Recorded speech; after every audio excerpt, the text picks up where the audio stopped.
Well, Chapter 5, we're going to talk more about essentially what's referred to as property and casualty protection. Um, I, uh, um, I think in general this type of insurance is something that's, I don't want to say taken for granted, but certainly we all have this insurance. So I think it's just really an understanding, I guess, of what it is that we have that we want to kind of get across here. So essentially what we want to do is we need to understand what the risks are. Let's think about the two biggest coverages that we'll talk about here: homeowners insurance and car insurance. Obviously, those are very important things when you own those kinds of assets. We want to be able to compare rates. We want to make sure that we reduce the risks. And then, of course, from time to time, we need to review our coverage to make sure it's keeping pace with our needs. So, indemnity and loss sharing. Essentially, what we're saying here is an insurer indemnifies an insured for an actual loss. Essentially, what this means is you cannot receive more than what the asset is worth. So if if the market value of something is $1,000, let's say it's your great grandfather's pocket watch. It's worth $1,000 in the marketplace, but to you it's priceless. It's worth tens of thousands of dollars. Well, they're only going to insure it, or you'd only be insured with the $1,000 that is the market value.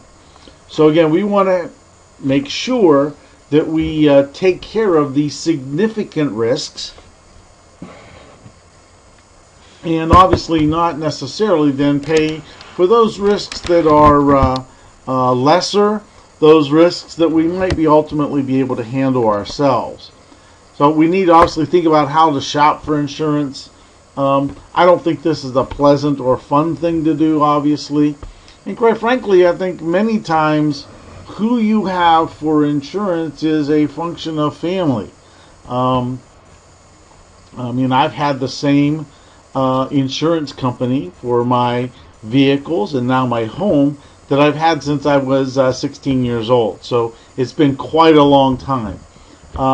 We obviously want to, again, continue on here, make sure that we control potential losses. I mean, the insurance company is not happy if you don't protect the assets themselves. They don't mind insuring them, but they want to make sure that we take care of them in a proper way. And of course, you need to keep adequate personal records of your assets and the things that are being insured.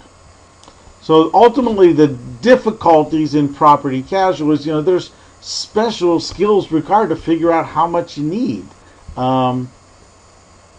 When you do think of what needs to be covered, then obviously this money needs to come from other things. So sometimes buying the actual correct amount of insurance might not be too possible. It's hard not to get emotional when you think about some of these things, and of course, the prospect of shopping, though tedious, can ultimately be beneficial. So let's talk a little bit about health insurance, and again with changes with Obamacare and the things that are coming about in our country. I think it's important for us just to understand the definitions of insurance, so that when the time comes, if we should have to investigate the new coverages available, etc., we'll understand what we're looking for. Currently, the government covers about a third of our population.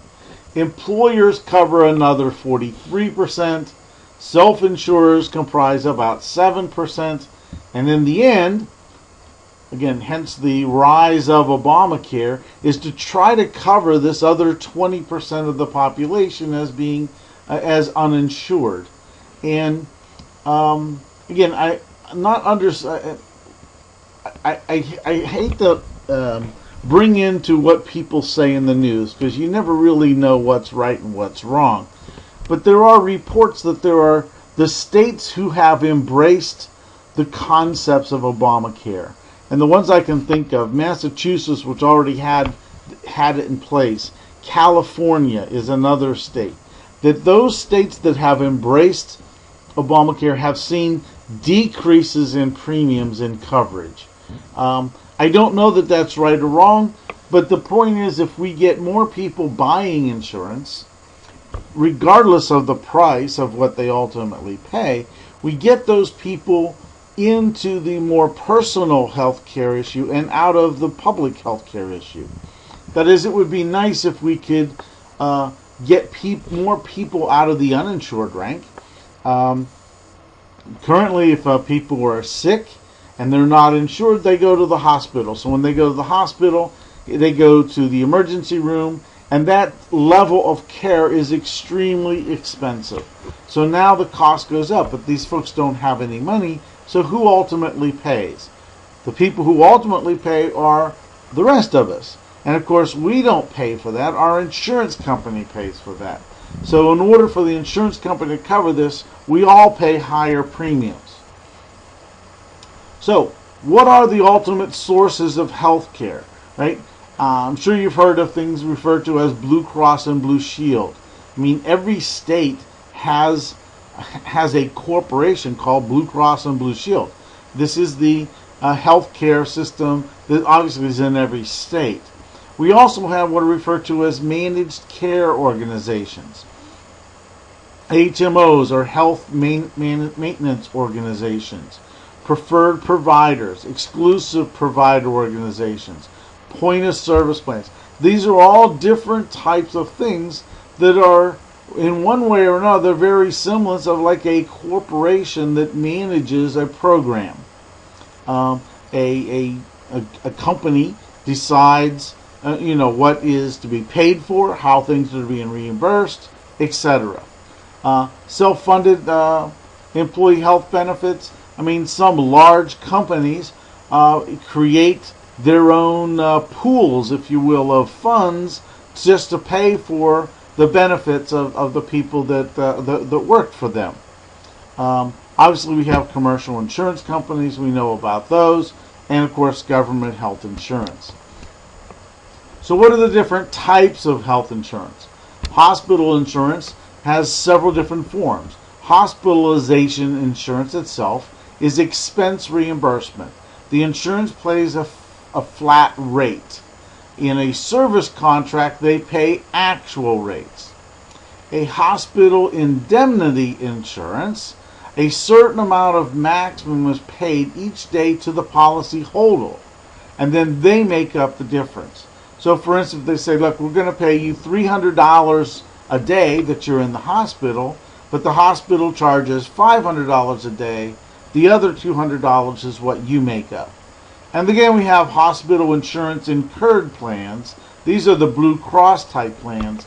Compensation is paid directly to the hospital, and the insured person is not in the mix of that.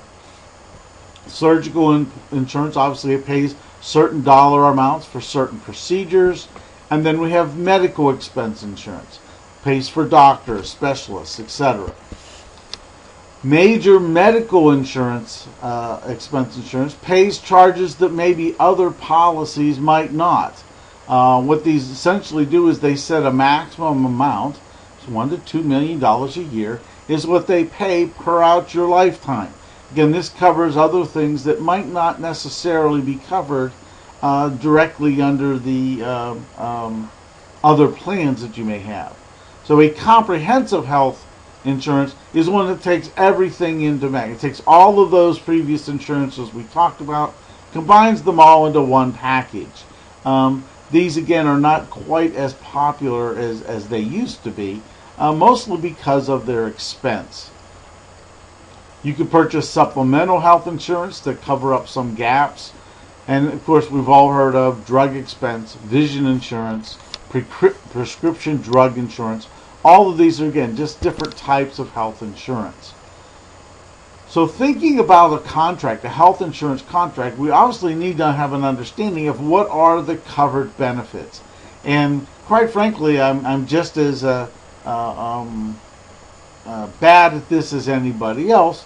I have to admit that I'm really not 100% sure always exactly what is covered and what's not covered when I go to a doctor.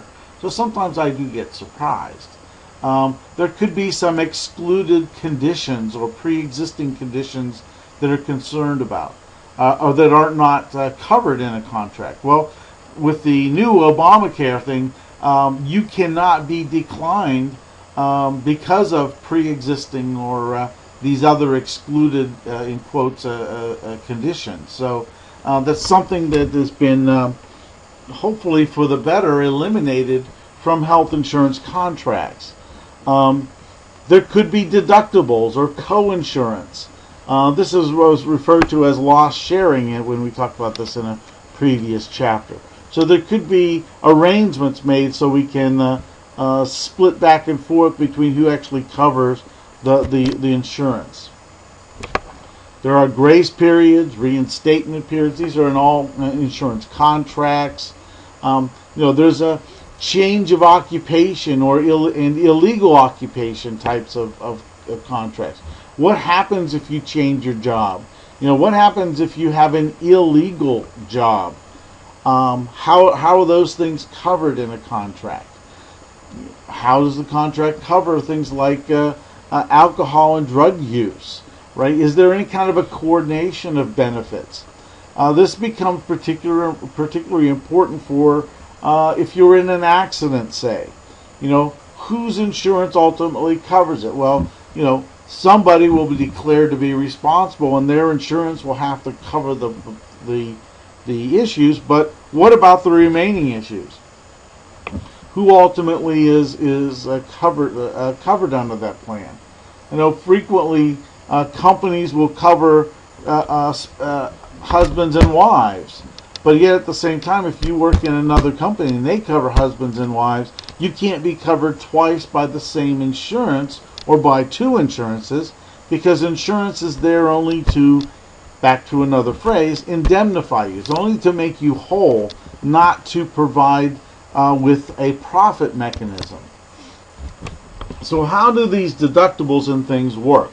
Let's say you have a bill of $20,000, you have a $500 deductible, and you have an 80-20 coinsurance with a loss limit of $5,000. So the $20,000, you pay the first $500, that's $19,500.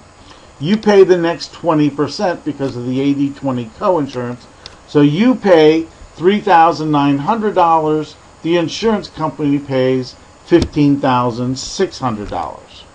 It pays the remainder above what you pay. Now we have a bill, the same client, the same patient, but now the bill is $80,000. You pay $500 out, you pay 20% of the remainder, $79,500, and then that comes to $15,900. However, the maximum you have to pay is $5,000 above the deductible. So the most you'd have to pay is $5,500. So the $74,500 is what ultimately would be paid by the insurance. That's how the concept of loss sharing fits into health insurance.